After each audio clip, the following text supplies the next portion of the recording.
Required it even more than you, Kyle jeered from across the space, as if he hadn't just siphoned $120,000 straight out of my savings. I'm Rebecca Mitchell, age 34, and I constructed my little shop entirely on my own. That cash, it represented my tomorrow, my vision, my whole world, yet my very own brother-in-law swiped it. He barely blinked, just grinned. But he'd overlooked something crucial. I might be kin, but I don't mess around gently. I stared him right in the face and declared, in that case, you won't object to what's headed your way. Mere 2 hours afterward, the authorities burst through the entrance. Have you ever felt stabbed in the back by your closest relatives? Share below in the replies, and hit like and follow if you think fate circles back through the bloodline. Raised in Portland, I was always the dependable kid. Our folks managed a simple tool shop, and while my little sister Allison wasted her teenage years on wild nights and social climbing, I hoarded every cent from my seasonal gigs. Post-graduation, I slogged away for 3 years in a big-box retail gig before daring to start Mitchell Designs, my personal store specializing in eco-friendly, homegrown apparel. I walked away from my secure position with only $5,000 tucked away and a spirit brimming with drive. Those initial couple of years almost shattered me. Endless shifts stretching to 18 hours, instant noodle meals, funneling back every scrap of income. I kept my life lean so the venture could endure. Then disaster struck. An intoxicated motorist blew through a stoplight and took our parents' lives. The sorrow tore me apart. I dove headfirst into the grind. Allison bylate on her studies, bounced between worthless positions. Once the inheritance wrapped up, we split $75,000 apiece. I poured mine into expanding the boutique. Allison. She crossed paths with Kyle in a gambling hall and tied the knot with him after half a year. I despised him instantly. A silver-tongued charmer with greased-down locks, an overly gaudy timepiece, and a patronizing edge. Your sibling's little outlet is quaint, he'd mocked during their ceremony. But genuine wealth lies in smart deals. Kyle commanded every gathering, and Allison, she transformed, became subdued, timid, constantly gauging his mood prior to uttering a word. Her calls dried up. Whenever we crossed paths, her grin reached her lips but skipped her gaze. Then the get-together arrived. The lakeside cabin had belonged to our lineage for ages. I'd recently locked in a follow-up spot for the shop, with the $120,000 balance set aside for growth. Half a decade of toil, tears, and grit poised to flourish. I had no clue the folks I deemed relatives were scheming to snatch it away. I pulled up to the lakeside cabin Friday midday, buzzing with optimism. Sales were soaring. My supplier advance had processed. The additional store was at last tangible. Cousin Emma greeted me by the pier, beaming though her tone hushed. Allison and Kyle showed up ahead of schedule. Simply, brace yourself. Past the mesh entrance, Kyle's tone hit me before his figure did. Booming, bragging, talk of a property deal that multiply fortunes. Allison offered a swift embrace, using Becca like in the good old days. But her glance flickered anxiously toward Kyle. The business whiz has landed. He grinned, lifting his bourbon tumbler, still hawking sufficient outfits to pay the bills. I forced a thin smile. Truth is, we're branching out. Just inked the rental agreement in the city center. Amid this downturn, he dismissed with a snort. That evening, I retreated to my quarters to scan a few messages. I spotted it right off. My computer had been shifted. The cable inserted into an alternate slot. Merely a tad. Askew, I went rigid. I powered it on, reviewed the surfing log, spotless. But then the notification popped. Fresh sign-in try, rejected, from an unfamiliar gadget. My insides twisted. A stranger had attempted to breach my profile in the last 60 minutes, right as I assisted with meal setup. I updated all codes, activated dual-step verification, and stashed my tech securely. Still, the knot in my core lingered. The following dawn brought pandemonium. Claire, my associate in the firm, rang in a frenzy. Rebecca, the supplier deposit failed. It claims lack of balance. I dashed to my finance program. My hands quivered. Primary account. Empty. Reserve. Empty. Operations fund. Empty. Evaporated. All $120,000 disappeared, funneled during the night to some foreign holder. This wasn't a malfunction. Wasn't an external breach. It was an insider job, by somebody right here in this dwelling. Somebody savvy on the precise moves, and my sibling's spouse lounged in the galley nursing brew as if all was routine. My complexion likely drained to ashen as I entered the galley. Talks halted abruptly.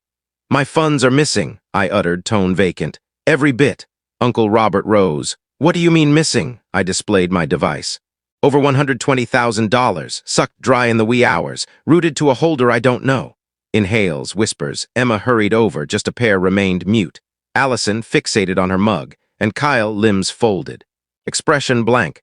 "You've contacted the institution," Emma murmured. I had, immediately on loudspeaker. The agent's tone stayed even, detached.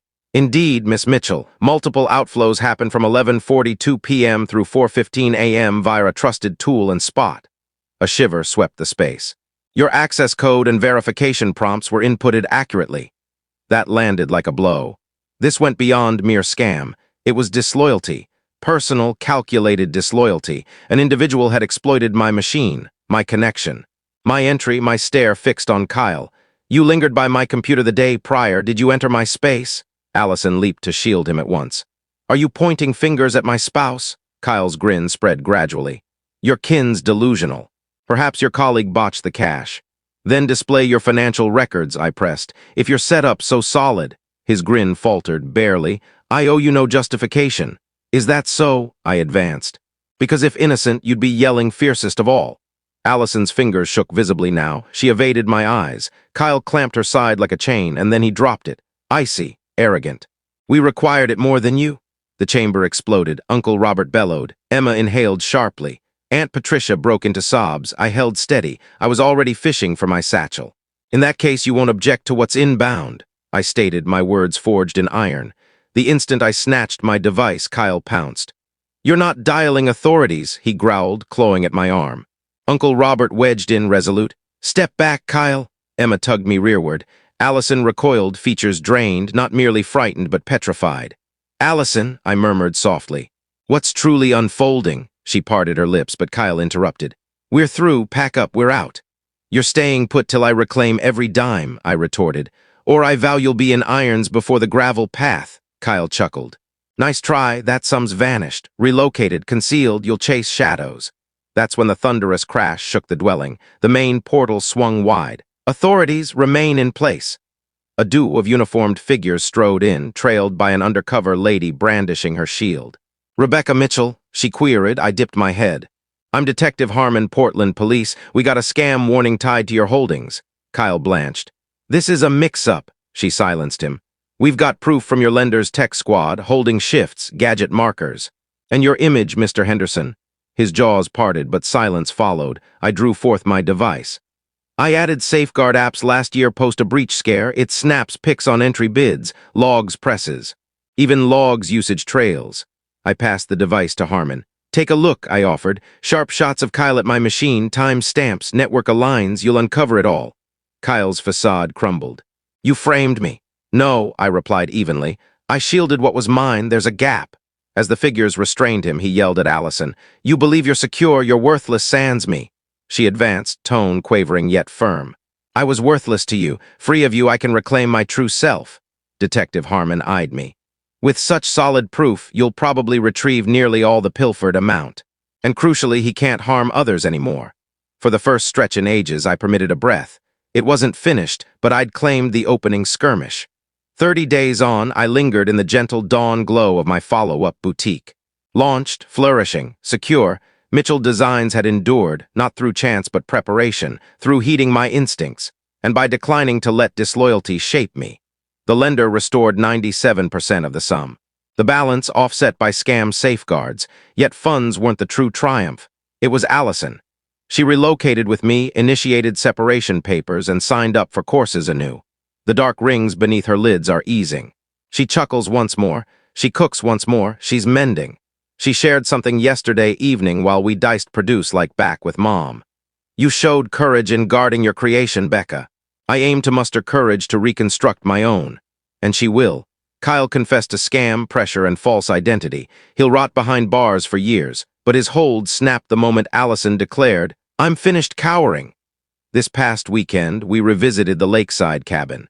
Not for old ties, but fresh beginnings. The full clan chipped in to refresh, fix, and recapture the haven that nearly undid us. And we set fresh guidelines. True kin safeguards doesn't exploit. If you've ever severed poisonous ties to shield what matters, I get you. Leave a note if you've ever uttered, "No more." And if you're still mustering resolve, take a piece of mine. For lineage doesn't grant license to shatter you.